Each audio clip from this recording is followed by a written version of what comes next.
نتوسل بالحبابة والبتول المستطابة والنبي ثم الصحابة فعسى دعوة مجابة. نتوسل بالحبابة والبتول المستطابة والنبي صحابة فساد ومجابة. Adik-adikku sayang, di saat kamu pacaran tuh kamu nggak berduaan, meskipun kelihatannya berduaan. Kalian beramai-ramai. Sama siapa ustazah, kita berdua aja kok di bawah pohon. Kelihatannya kamu berdua, padahal sejatinya kalian beramai-ramai. Siapa yang lainnya? Syaitan. Kata Nabi Muhammad, ma khala rajul wa imra'ah illa wa syaitan thalithuhuma. Tidaklah berdua-duaan laki-laki dan perempuan, melainkan yang ketiganya adalah setan. Rame bener tuh. Makanya saya dulu tuh heran, kok bisa ya ada orang pacaran di kuburan. Sekarang saya ngerti kenapa ada orang pacaran di kuburan. Lah kan rame-rame sama, jadinya dia nggak takut lagi. Nah yang nakut-nakutin biasanya udah barengan kok. Dia udah barengan sama setannya. Innalillahi wa inna ilaihi rajiun. Adik-adik saudaraku sekalian, pacaran tidak mendekatkanmu kepada jodoh, Dek. Enggak. Pacaran tidak mendekatkanmu kepada jodoh. Hanya akan membatasi pilihan-pilihan jodohmu. Orang kalau udah pacaran, pikirannya cuman jodoh dia itu aja udah. Jadinya nggak punya pilihan-pilihan yang lain. Begitu pacaran, keluar kata-kata aku tak sanggup hidup tanpamu.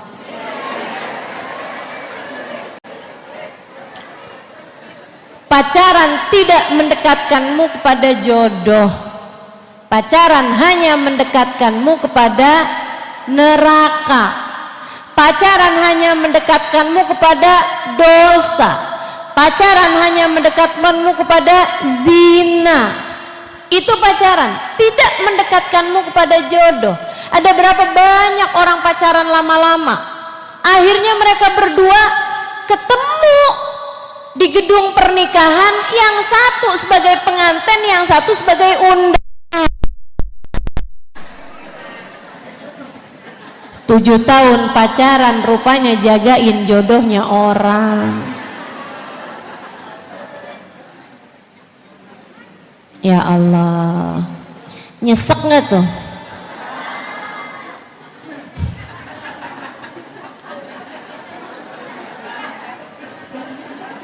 Mana sepanjang pacaran isinya dosa melulu. Dari mulai ketemuan matanya bikin dosa. Dari mulai saling merayu, telinganya, lisannya jadi bikin dosa. Apalagi kalau kemudian gandengan tangan, tangannya jadi bikin. Apalagi kalau kemudian jalan bareng-bareng ke tempat sepi, kakinya jadi bikin. Apalagi kalau hati hanya dipenuhi dengan yang dicinta, kemana-mana selalu teringat dia, Allah pun dilupakan begitu saja. Nabi Muhammad nggak pernah dipikirkan sama sekali. Keadaan akhirat nggak pernah dipikirkan sama sekali. Urusan kematian nggak pernah dipikirkan sama sekali. Ilmu agama nggak pernah lagi. dia pikirkan sama sekali. Bahkan taat pun mulai dia tinggalkan, sholat dia tinggalkan, segala macam jalan taat. Apa yang kamu harapkan dari kehidupan semacam itu? Mari adik-adikku sayang, dengan sangat serius saya sampaikan padamu di awal tahun ini, hijrahkan dirimu, hijrahkan hatimu dari maksiat menuju taat, dari dosa menuju pahala. Maka siapapun darimu yang sekarang sedang berada dalam jalan-jalan maksiat, segeralah bertaubat. Segeralah pastikan kamu tidak sedang berada dalam masa percobaan hidup. Ingat-ingat ucapan saya. Kamu tidak sedang magang hidupnya, nggak ada. Tidak ada siapapun yang menjalani hidup lagi magang. Oh, kamu bikin dosa sih? Ya nggak apa-apa dong, saya kan lagi magang nih hidupnya. Nggak ada. Hidupmu yang sekarang, inilah dia hidup yang seharusnya kamu jalani dengan penuh tanggung jawab. Sebab hidupmu yang inilah yang akan dimintai pertanggungjawaban kelak di hari akhirat nanti. Apa jawabanmu? Kalau Allah bertanya, kenapa bertahun-tahun hanya Dia, hambaku, yang kamu ingat terus-terusan? Kenapa bertahun-tahun kau meninggalkanku? Kenapa yang haram-haram kamu jalani? Adik-adik saudaraku sekalian yang saya muliakan, Nabi Muhammad bahkan mengancam, dengarkan saya dek, dengarkan saya bu, Ustazah saya mau udah punya suami. Ya ini mesti didengerin juga nih, zaman sekarang ibu-ibu pada punya pacar.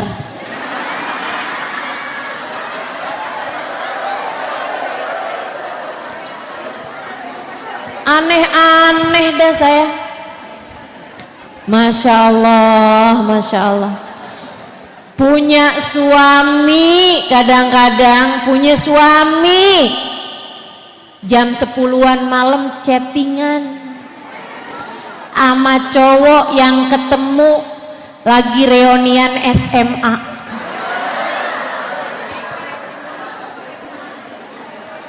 Nanyanya gini nih, kamu udah makan belum? Si cewek di WhatsApp kayak begituan ngeliatin aja suaminya. Udah ngorok suaminya, dia nggak pernah nanyain saya udah makan apa belum. Ya dia nggak nanya lah, makannya barengan. Bu, kamu tidak cobaan hidup, jangan main-main sama hidupmu. Allah akan meminta pertanggungjawaban dari tiap waktu yang kamu jalani.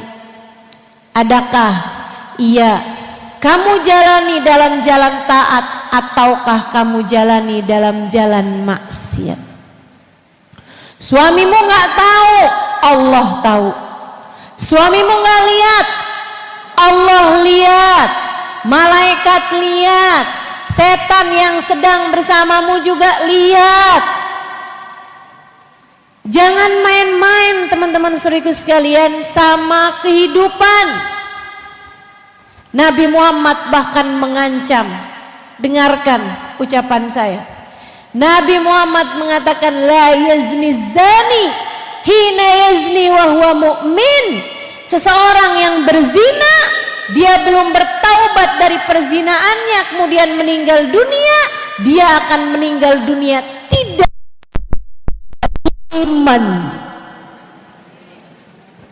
iman sudah tercerabut dari dalam hatinya. Na'udzubillah min dzalik.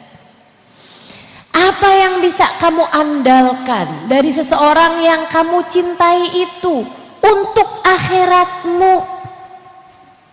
Mungkin dia bisa ngasih kamu transferan. Mungkin dia bisa ngasih kamu iPhone 14 Pro Max.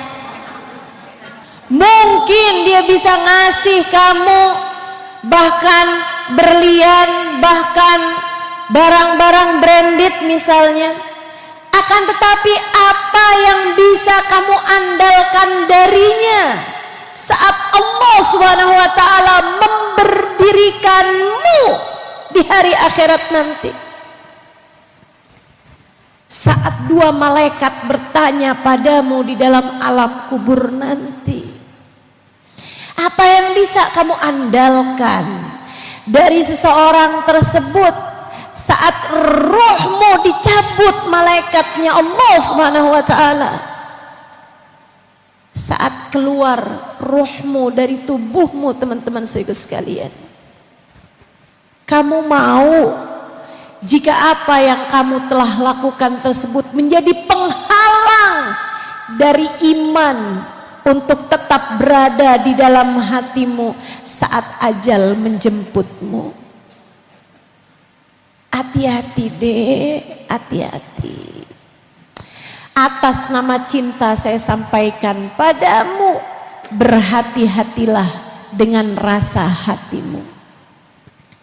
Atas nama cinta saya sampaikan kepadamu, ibu-ibu saudariku sekalian, bisa jadi laki-laki yang mendekatimu, yang chatan dengan kamu, itu mungkin lebih menarik bagimu daripada suamimu. Akan tetapi suamimu adalah jalan surgamu.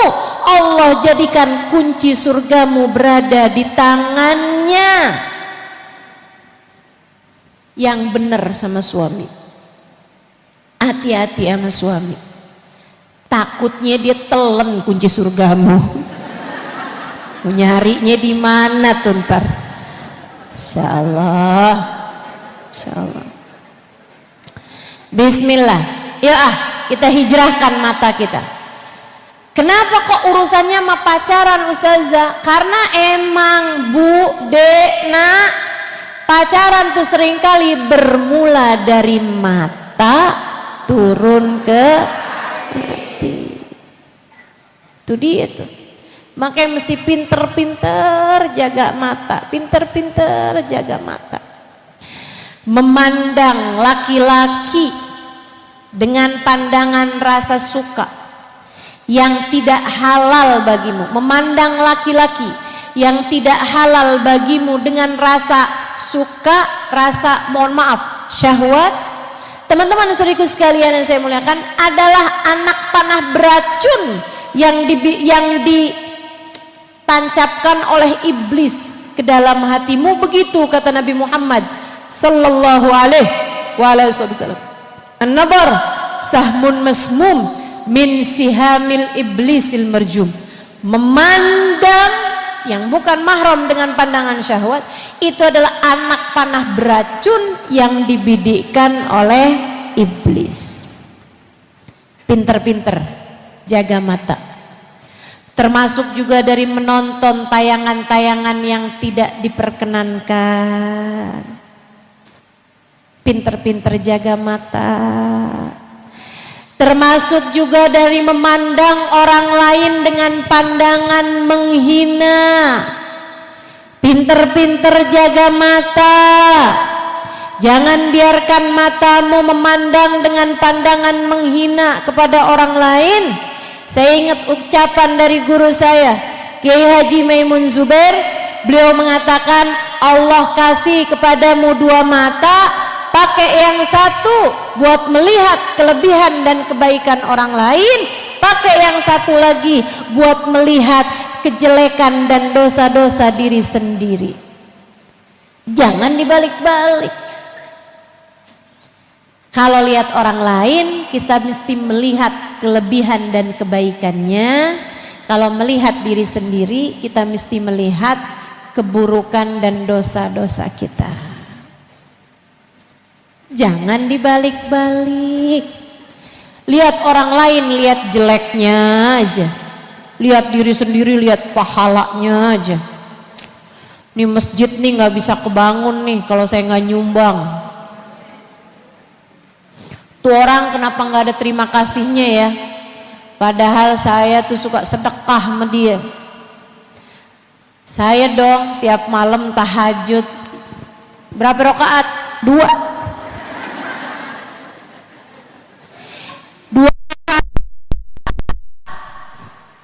2 rakaat, 2 ruku, 4 sujud dengan 10 nguap. Segitunya bangga. Sholat model apa itu? Bismillahirrahmanirrahim. Wah. Alhamdulillahirrabbilalamin ar-Rahmanirrahim. Wah. La ilaha illallah. Pakai yang satu buat lihat kelebihan orang lain, pakai yang satu buat melihat kejelekan diri sendiri. Yuk kita hijrahkan mata kita. Kenapa perlu buat jaga mata? Kenapa perlu buat kita hijrahkan mata kita? Dengarkan saudariku sekalian. Sesuatu hal yang setiap kali saya ingat rasanya mengiris-ngiris hati saya. Guru saya Sayyidil Habib Umar bin Hafid pernah mengatakan, At-tahir la yanzur ilaihi illa at-tahir. Yang suci hanya akan bisa dilihat di akhirat nanti oleh mata yang suci. Nabi Muhammad sallallahu alaihi wasallam manusia suci, manusia indah, di hari akhirat nanti hanya akan bisa dilihat oleh mata-mata yang indah juga. Hanya mata bersih yang akan bisa melihat Nabi Muhammad, manusia yang paling bersih. Ketika mata kita dipenuhi dengan noda-noda, ketika mata kita belepotan dengan dosa-dosa, ketika mata kita pakai untuk memandang kepada yang diharamkan oleh Allah Subhanahu wa taala, ketika matamu laki-laki yang tidak halal bagimu dengan pandangan penuh syahwat, apa jika matamu nanti diharamkan untuk dasar Muhammad? Kita nggak bisa nyalahkan siapa-siapa. Kalau di hari akhirat nanti ternyata kita terhalang dari Nabi Muhammad, dari memandang wajah indah Nabi Muhammad, karena kita sepanjang hidup di dunia ini suka pakai mata kita untuk memandang kepada hal-hal yang diharamkan Allah Subhanahu wa taala. Adik-adik, ibu-ibu, saudariku sekalian yang saya muliakan, dan yang di akhirat tidak bisa memandang wajah Nabi Muhammad, kata Nabi Muhammad, fawail liman la yarani ya Aisyah. Celaka orang yang di akhirat nanti tak dapat berjumpa denganku wahai Aisyah. Celaka orang yang di akhirat nanti tak dapat memandang wajahku wahai Aisyah. Wail liman la yarani ya Aisyah. Celaka yang di akhirat nanti tak dapat berjumpa, tak dapat memandang wajah Nabi Muhammad. Kenapa gitu? Karena kalau dia ditakdir Allah masuk surga, diaku sebagai umat Nabi Muhammad, dijadikan Allah sebagai orang-orang yang akan selamat di akhirat, dia pasti ada di belakangnya Nabi Muhammad. Dan yang di belakangnya Nabi Muhammad akan lihat wajah Nabi Muhammad. Artinya kalau orang nggak lihat wajah Nabi Muhammad, tidak berada di belakang Nabi Muhammad. Kalau tidak di belakang Nabi Muhammad, tidak dalam rombongan Nabi Muhammad, saudaraku sekalian, artinya dia ada di belakang rombongan yang lain. Siapa yang lain? Oh, saya nggak harus berada di belakang Nabi Muhammad, saya mau ada di belakangnya Syekh Abdul Qadir Jailani. Syekh Abdul Qadir Jailani hanya akan berada di belakangnya Nabi Muhammad. Saya nggak harus ada di belakang Nabi Muhammad, saya mau ada di belakangnya Wali Songo. Wali Songo adanya di belakang Nabi Muhammad. Saya nggak harus ada di belakang Nabi Muhammad, saya mau ada di belakangnya Nabi Isa Al-Masih. Nabi Isanya ada di belakang Nabi Muhammad. Adam wa man dunahu tahta liwa. Nabi Adam, kata Nabi Muhammad, dan nabi-nabi yang sesudahnya hanya akan berada di belakang benderaku di hari akhirat nanti.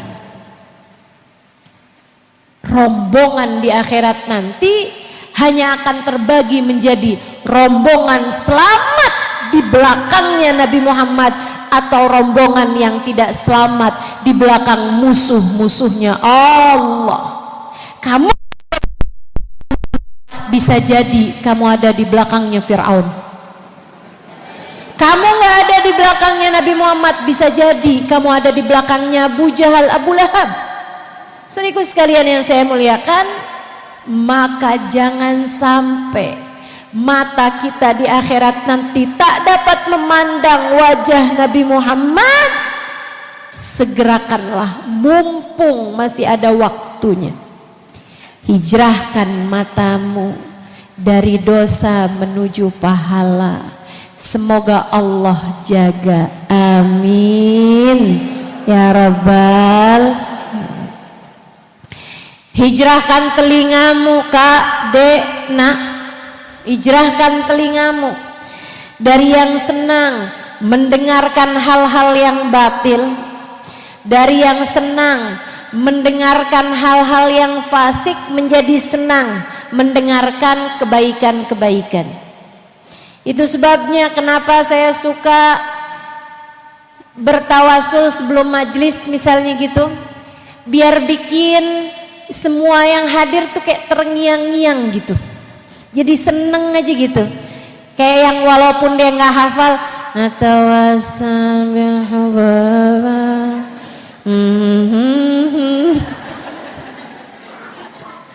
Gitu. Biar kenapa? Biar telingamu itu loh, jangan hanya dengar sesuatu hal yang fasik-fasik. Kekasih gelapku, indahnya cinta satu malam, apa itu? Jangan biarkan telingamu hanya mendengarkan hal-hal yang tidak baik. Mari kita hijrahkan saudaraku sekalian. Biar kenapa Ustazah? Sebab telinga yang suka mendengarkan kebaikan, telinga yang senang bersolawat, telinga yang senang menyebut nama orang-orang soleh, telinga yang senang untuk memuji-muji Allah, memuji-muji Nabi besar Muhammad, telinga yang senang mendengarkan lantunan ayat Al-Quran, telinga yang senang mendengarkan tausiah dan kebaikan yang disampaikan di akhirat nanti sangat mungkin untuk mendengarkan jawaban salam langsung dari Nabi besar Muhammad. Sangat mungkin ketika Allah Subhanahu wa taala berkata, ya ahlul jannah hal raditum, dia menjadi telinga yang dapat mendengarkan perbincangan antara Allah dengan hamba-hambanya di surga. Yuk kita jaga telinga kita. Hijrahkan telingamu dari mendengarkan hal-hal yang tidak baik menuju kepada mendengarkan hal-hal yang baik-baik. Insya paling penting buat perempuan, hijrahkan lisanmu. Bu, nilai kita nih perempuan nih, banyak Allah lihat dari lisan kita. Banyak Allah lihat dari lisan kita. Para istri, jaga lisanmu, bicaralah yang baik-baik kepada suamimu. Sebab saya membaca salah satu hadisnya Nabi besar Muhammad, ayyuma imra'atin qalat li zawjiha ma ra'aitu fika khairan qat tahwi biha fi nari jahannam sab'ina kharifa. Seorang istri ketika dia berani berkata kepada suaminya, kamu adalah seorang yang tidak pernah bisa saya andalkan, kamu tidak pernah berbuat baik sama saya sepanjang saya jadi istri kamu. Kamu hanyalah seseorang yang selalu menyakiti hati saya, kamu tidak pernah berbuat baik sama sekali kepada saya. Ucapan ini kata Nabi Muhammad, tahwi biha fi nari jahannam sab'ina kharifa, menjadikan perempuan tersebut terjerumus neraka jahanam 70 tahun lamanya. Lisanmu bu, tolong jaga. Lisanmu dek, tolong jaga. Hijrahkan lisanmu dari kalimat-kalimat yang berpotensi menyakiti hati orang lain. Kamu hijrahkan lisanmu menjadi lisan yang tak tega menyakiti siapapun. Urusannya bahasa kok, urusannya bahasa. Maka pilihlah bahasa-bahasa yang baik dalam percakapanmu kepada suami, dalam percakapanmu kepada anak-anakmu, dan terutamanya dalam percakapanmu kepada orang tuamu. Allah bilang, a'udzubillahi minasyaitonirrajim, wa qul lahuma qaulan karima. Berbicaralah kamu kepada orang tua qaulan karima, dengan ucapan yang karim. Apa ucapan yang karim? Ucapan yang dermawan. Maksudnya, ibu-ibu, adik-adik, ada banyak kata-kata itu qaulan karima, kata-kata yang dermawan, kata-kata yang antara dikasih uang sama dikasih kalimat itu, kayak senengan dikasih kalimat itu deh. Ini saya tanya nih sama ibu-ibu nih, kalau suamimu bilang, saya sayang banget sama kamu,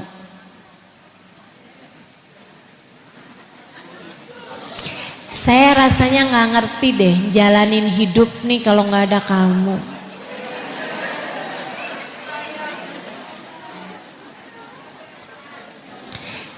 Saya ngerti kenapa Nabi Muhammad bilang istri adalah kesenangan terindah di dunia. Sebab bersamamu saya merasa hidup seperti berada dalam sekeping surga. Kamu diomongin gitu sama suami atau dikasih duit 100.000, pilihan mana? 100.000, pilihan mana? Pilih diomongin begitu kan, daripada 100.000. Daripada 500.000, pilihan mana? Masih kalimat itu, oke. Daripada 1 juta. Ini udah langsung kebagi nih. Ada yang milih 1 juta, ada yang milih diomongin kalimat itu.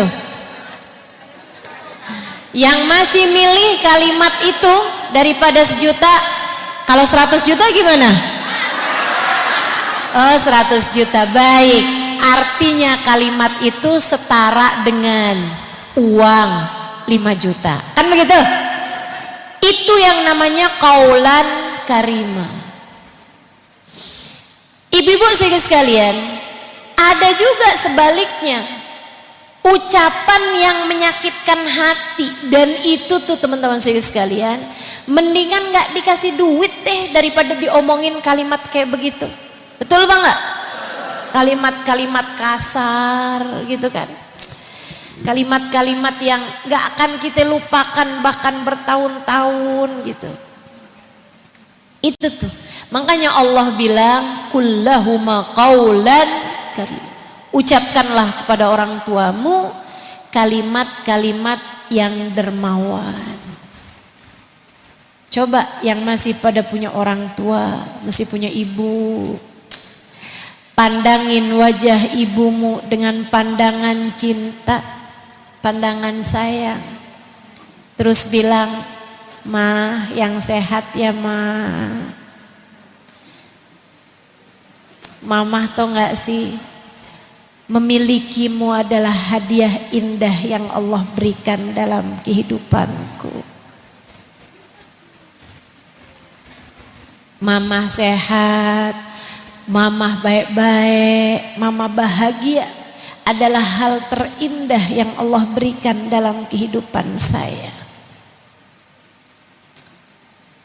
Dek, nak, memiliki orang tua yang masih hidup di atas muka bumi, anugerah indah yang Allah berikan dalam hidupmu.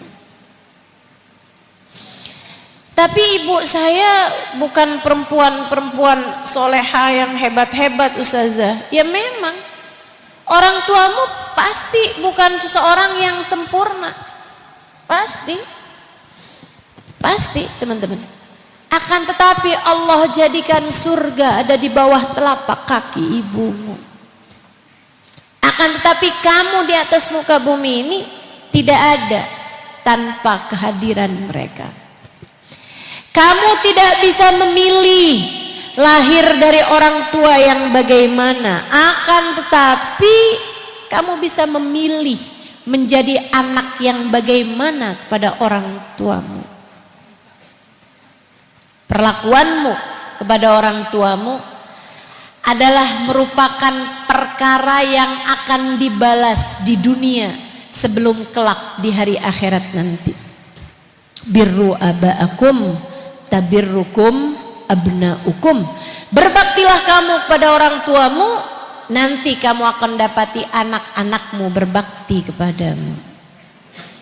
Sebaliknya, kamu kasar, kamu keras kepada orang tuamu, kamu akan dibayar sama Allah Subhanahu wa taala dengan keras dan kasarnya anak-anakmu kepadamu. Yuk, mikir panjang sebelum berbuat. Yuk, mikir panjang sebelum berbicara.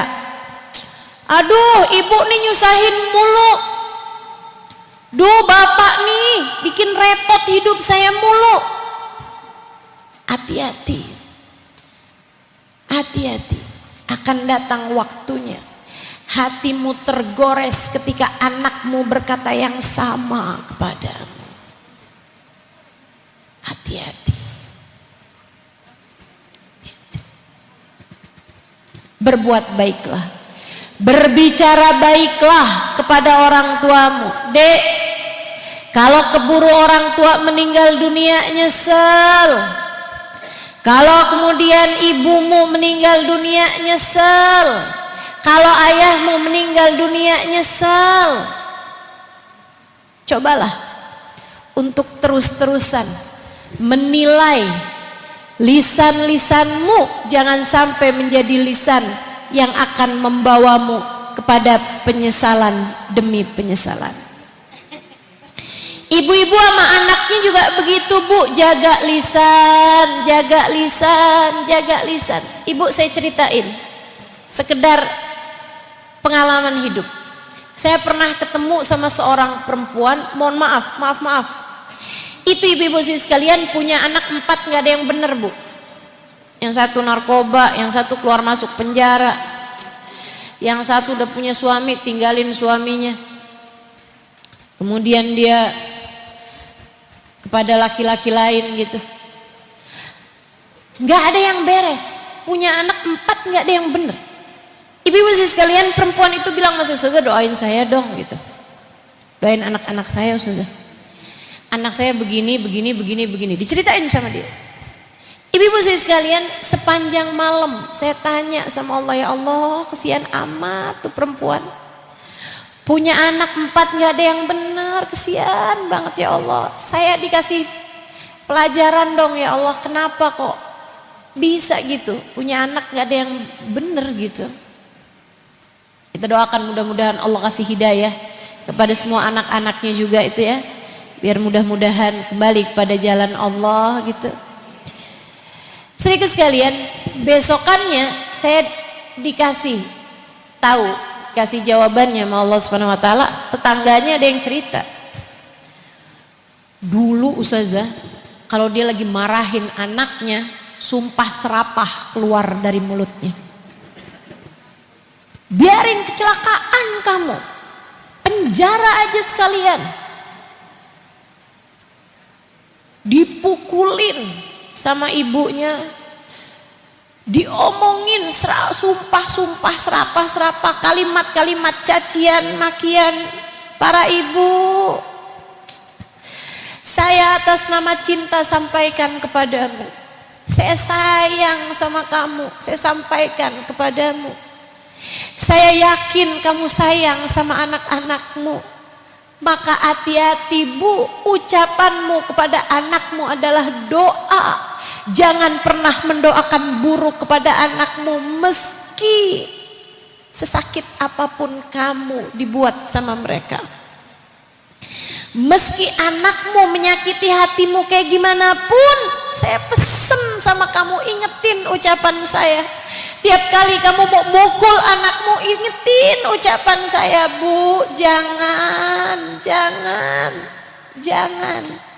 Jangan kasari anakmu, jangan sakiti anakmu.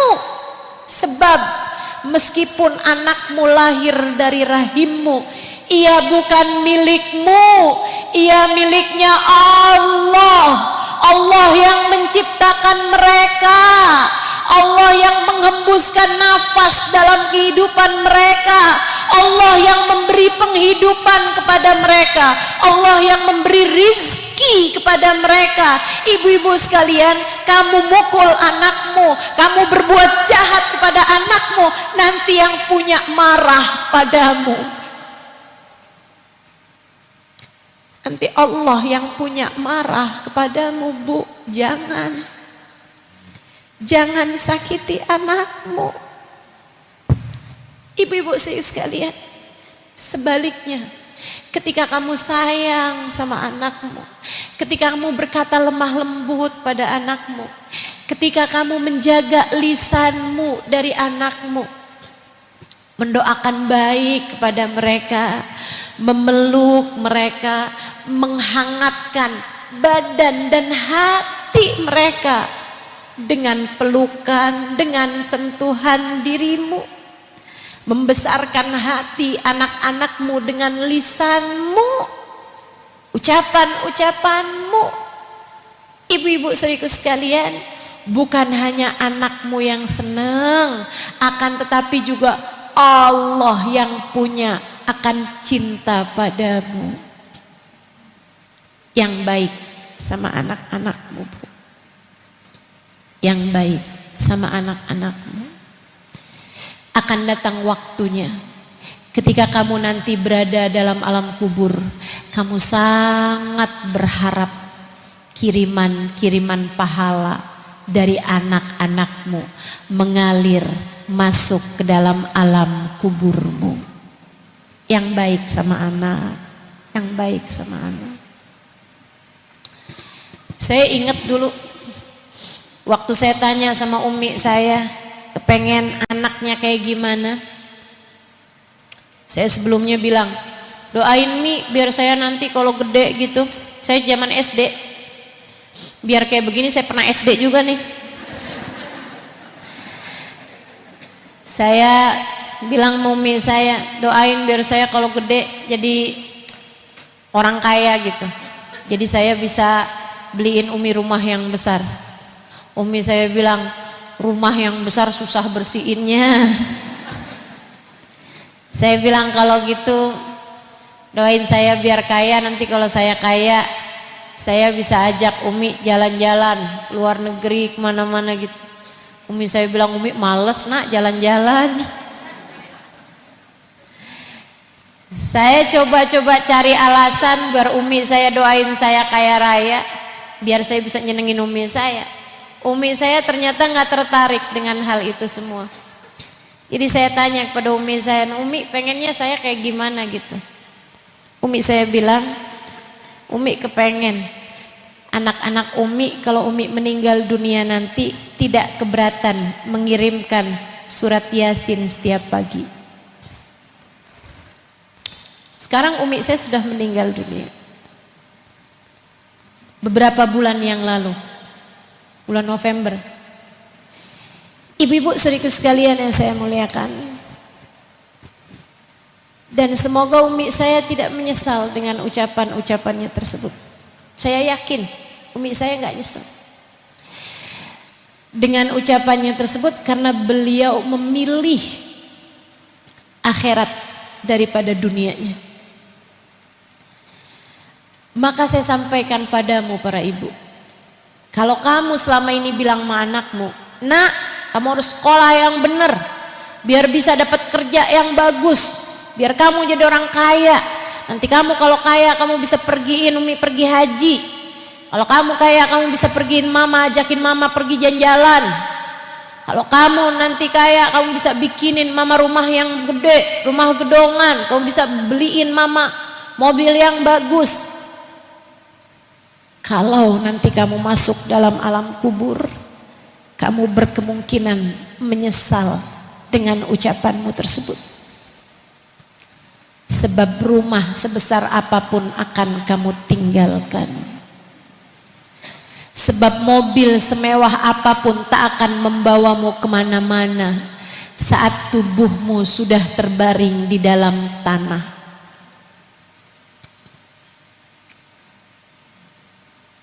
Sebab apapun yang dilakukan anakmu dengan hartanya tak akan bermanfaat bagimu pada saat itu. Yuk mikir panjang. Yuk sayangi anak-anakmu. Ucapkan kalimat-kalimat yang baik pada lisannya. Saya diajarin sama seorang perempuan solehah. Ini para ibu dengerin saya. Karena saya sampai sekarang belum ada anak, jadi saya sampaikan aja dulu nih sama ibu-ibu yang udah pada punya anak. Saya punya suami, Bu. Cuman belum punya anak, Bu. Saudara sekalian, ini saya sampaikan karena ini ilmu buat para ibu nih. Ada seorang ibu cerita sama saya. Dia bilang, Ustazah, saya dikasih pelajaran penting nih dari seorang ulama. Dia bilang, walaupun sekesal apapun kamu sama anakmu, jangan pernah berdoa apalagi menjadikan ketidakridhoanmu kepada mereka sebagai harganya. Jangan pernah bilang, kalau kamu kayak gini mama gak ridho sama kamu. Jangan pernah keluar kata-kata itu seperti apapun anakmu keadaannya. Seperti apapun anakmu keadaannya. Akan tetapi ucapkanlah baik di hadapan dia ataupun saat kamu sedang berdoa di waktu malam, kamu ucapkan, ya Allah, saya memang kesel, saya memang marah, tapi saya ridho sama anak saya ya Allah. Saya memang nangis sedih ya Allah atas keadaan anak saya, tapi saya ridho sama dia ya Allah.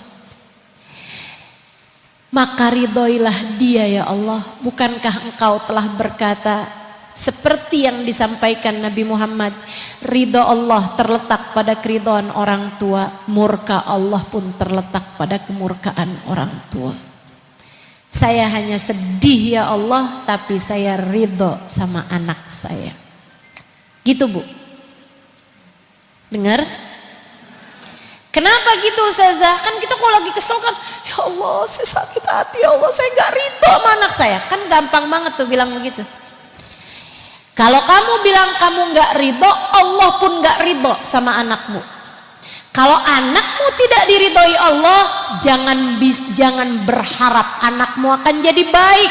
Sebab orang yang tidak diridhoi Allah tempat terakhirnya adalah neraka.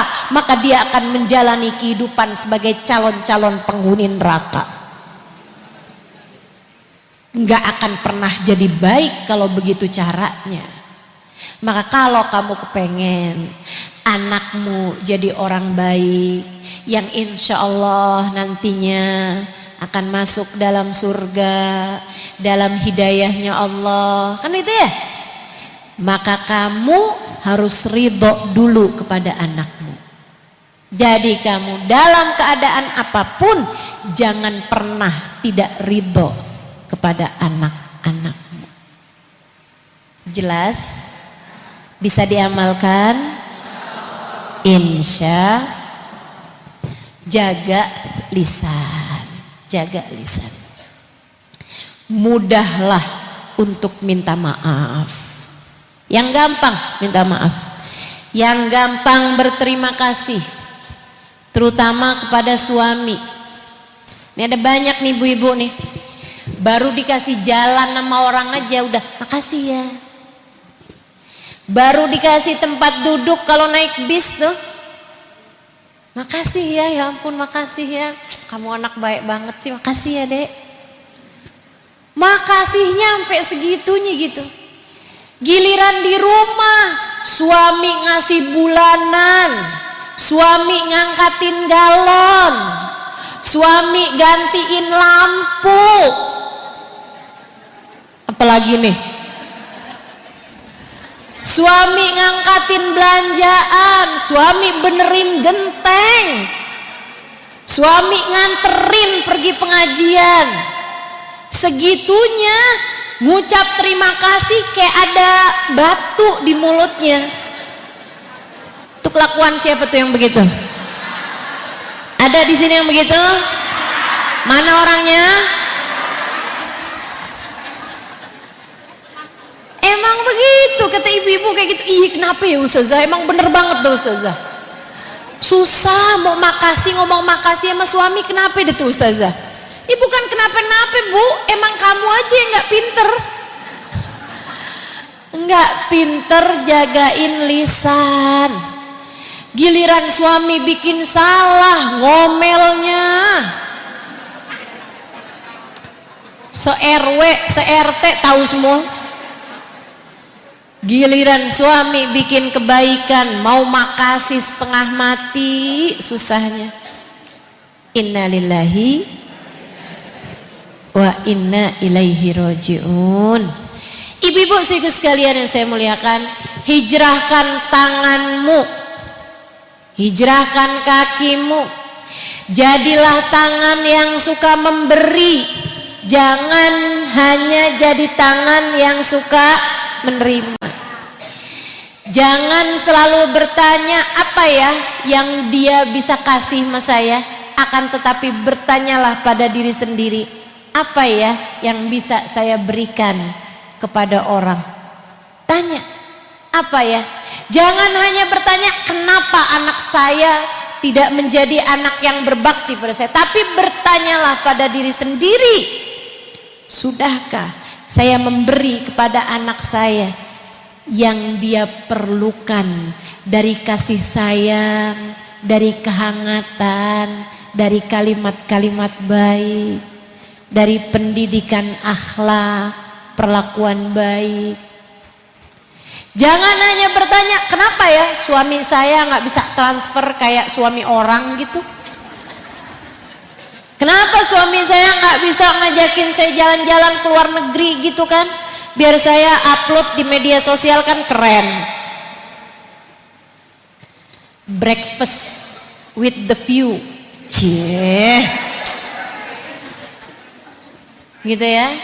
Teman-teman sekalian yang saya muliakan, daripada kamu susah-susah bertanya tentang apa yang sudah suamimu berikan padamu, jauh lebih baik bertanya pada diri sendiri, sudahkah saya memberi kepada suami saya yang seharusnya diberikan istri solehah kepada suaminya. Kita punya banyak kekurangan untuk kita perbaiki.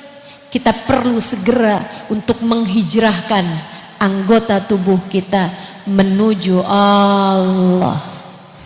Insya lebih daripada semuanya, mari hijrahkan hati kita.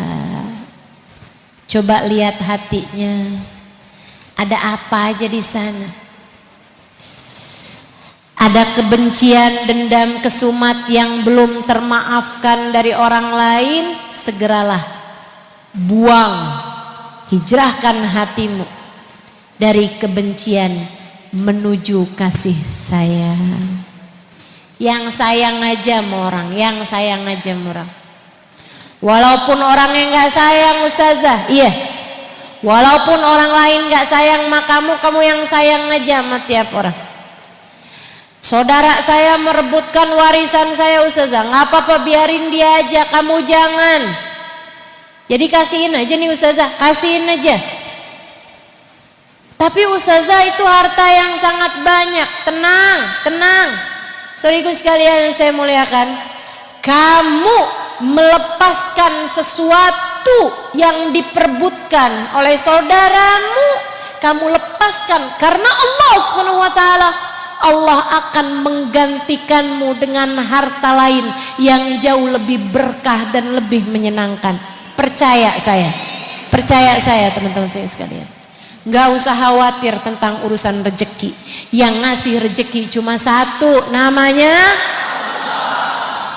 Allah. Maka kamu kehilangan warisan gak apa-apa, jangan sampai kehilangan saudara. Karena harta masih bisa dicari, harta masih bisa diberi lewat jalan yang lain. Pemberi rizkinya tetap satu juga, Allah Subhanahu wa taala. Tapi saudara, nggak mungkin ada ceritanya kamu ganti kakak, nggak ada ceritanya kamu ganti kartu keluarga. Saudara kamu tuh nggak mungkin ada ceritanya jadi mantan. Itu siapa sih? Kayaknya ngeliatin kamu mulu deh. Oh itu, dulunya sih dia abang saya. Terus sekarang udah jadi mantan. Ada begitu? Nggak ada ceritanya. Kakak kita, adik kita nggak ada ceritanya jadi mantan. Maka saudariku sekalian yang saya muliakan, orang lain boleh berbuat apapun kepada kita, punya hak untuk berbuat apapun kepada kita. Kita tidak bisa mengontrol perlakuan orang lain kepada kita. Satu-satunya yang bisa kita lakukan adalah kita mengontrol diri kita untuk perlakuan kita kepada orang lain. Ada yang mau jahat sama kita, biarin, kita jangan. Ada yang mau kasar sama kita, biarin, kita jangan. Ada orang yang membicarakan aib kita, biarin, kita jangan. Kita jangan. Kita yang baik aja. Wah ustazah kalau kayak gitu nanti kita diinjak-injak. Siapa bilang? Sehingga sekalian yang saya muliakan, Nabi Muhammad berbuat baik bahkan kepada yang berbuat jahat kepada beliau. Sehingga sekalian, dan lihatlah faktanya, tak ada orang lebih dimuliakan orang lain dari sejak 1400 tahun yang silam sampai dengan sekarang, lebih daripada baginda kita Nabi besar Muhammad. Kita tidak akan dihisab atas perlakuan orang lain pada kita. Akan tapi kita hanya akan dihisab atas perlakuan kita kepada orang lain.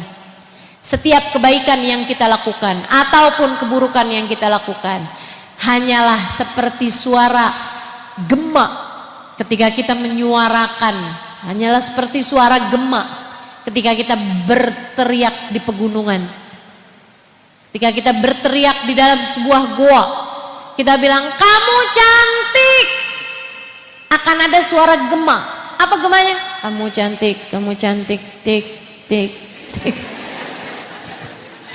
Gak ada ceritanya kamu cantik kalau kamu jelek, kalau kamu jelek, kalau kamu jelek. Gak mungkin. Kebaikan yang kamu lakukan kepada orang lain hanya akan membuatmu mendapatkan kebaikan dari berbagai macam arah. Sementara keburukan kamu kepada seseorang hanya akan membuatmu mendapatkan balasan keburukan dari berbagai macam arah dalam hidupmu. Maka silahkan, mulailah memantapkan hati untuk berhijrah, mulailah memantapkan diri untuk berhijrah menuju dari dosa menuju pahala, dari maksiat menuju taat, hingga hijrahkan badanmu dan hatimu dari neraka menuju surga. Semoga dapat diamalkan dalam kehidupan. Ala hadhihi niyyah wa bikulli niyatin salihah jami'ah syamilah la hadratin Nabi Muhammad